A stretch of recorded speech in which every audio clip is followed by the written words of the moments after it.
What is going on? Welcome back to the channel. Welcome back to another video on the RDA. Manchester United take it in, I don't know what the right word is to describe this one. I really don't. But they take it, nevertheless, against AC Milan, 1-0, and we move in to the next round. So it will be interesting to see the draw later. I will make a video reacting to that, and hopefully I can get it up quick enough, you know.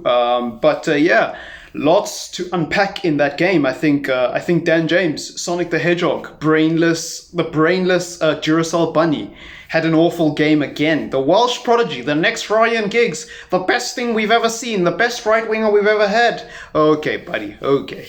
Listen, I understand what people are trying to say when they say Dan James is a natural winger, but he ain't the best winger we have. Like, even the two unnatural wingers we have are much better than him. Like, I can't stand people who think that Dan James is better than Rashford or better than Greenwood in the wide areas just because he tracks back and works harder.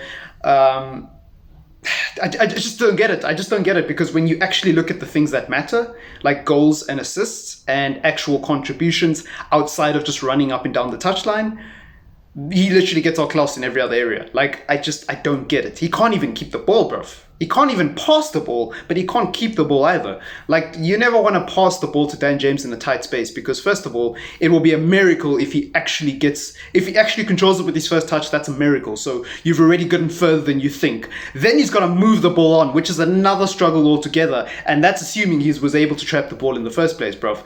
And you're hoping he actually looks up to see who's around him, which he doesn't do because he puts his head down and he runs, you know. And people can say Rashford does pretty much the same thing, but Rashford is not on the same level as Dan James. Rashford is not on the same level as Dan James.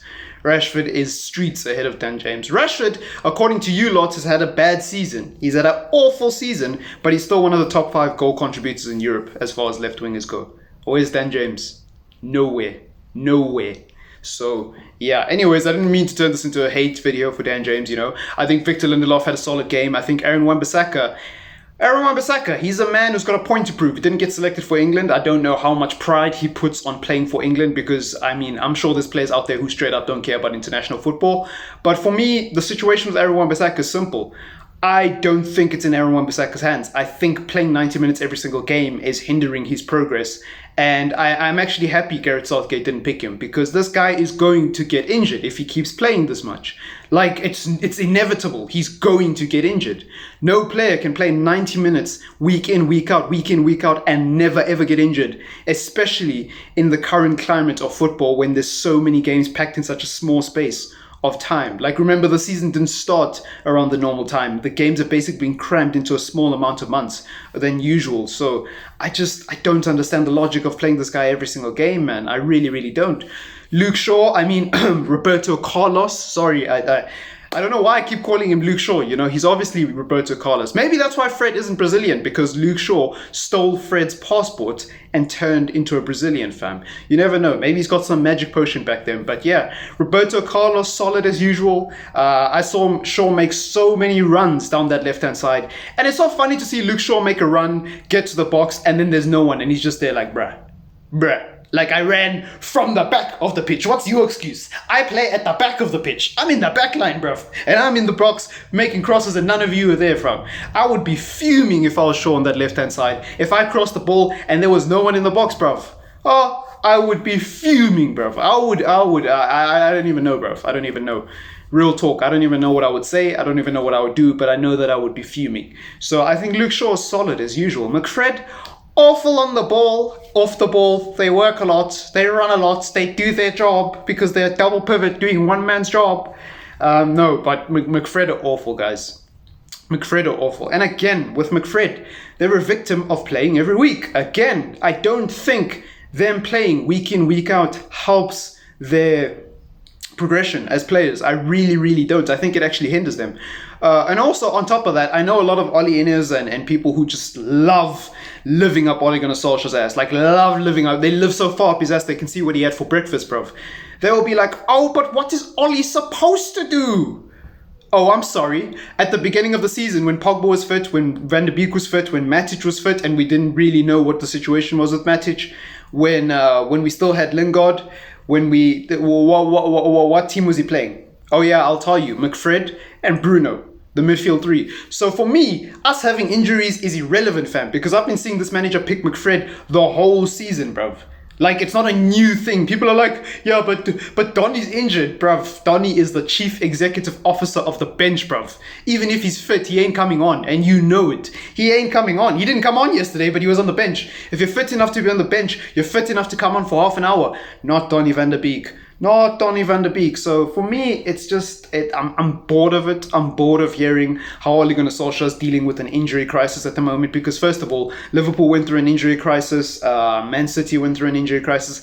Every team this season was going to go through an injury crisis. That's kind of the whole point of this lockdown crazy season. This unprecedented times where players are just getting injured. That's kind of the whole point. Like, we knew at the beginning of the season that players were going to have issues with fitness. So I don't want to hear it. I don't want to hear it from a Liverpool fan. I don't want to hear it from a City fan. I don't want to hear it from a Tottenham fan. I don't want to hear it from an Arsenal fan. I don't want to hear it from a Chelsea fan. I don't want to hear it from an Ollie fan. I don't want to hear it from an Ollie out fan. I don't want to hear it from an Ollie unsure fan. I don't want to hear it from an Ollie shake it all about fan. I just don't want to hear it. These injuries are not an excuse, because this manager has picked McFred when he's had the option of playing Pogba in the pivot or Matic in the pivot. You know, he has picked it. Yes, Matic played last week against AC Milan, but again, that's a once-off. That's a once-off. If he picked Matic for 5 straight games and Matic played poorly, then I'd be like, oh, okay, I understand why he picks McFred. Go back to McFred. But he doesn't do that. He plays a new person for 1 game, they do badly, and then he doesn't play them again for 3 weeks, and then he plays them again, they do badly, and then he wonders why. And then out of the clear blue sky, they do well. Now all of a sudden they're starting every week. Dan James scored 2 goals, and then all of a sudden now he's involved in the team every week. It's just like this manager, bro. It's like when people say vibes FC, I get it now, because it feels like that with these team selections. It really does sometimes. And I'm not saying Ollie has no tactics or anything like that. Ollie obviously, well, I mean, by his own admission, he doesn't even coach the team. So who knows, maybe he doesn't have tactics. But jokes aside, I think he does have tactics, but his tactics are so basic and awful. And his team selection and his man management, not in terms of morale and getting players up and dealing with players behind the scenes, but in terms of on the pitch, on the day, actually making changes and substitutions and making sure that everybody is doing what they're supposed to, is dog shite, fam. It is dog shite. Seriously, man. It's horrible. It's horrendous. His man management on the day is just, it's ridiculous. But I could talk all day about that. I'm not going to. Manchester United won 1-0. The important thing is that we're into the next round, and hopefully,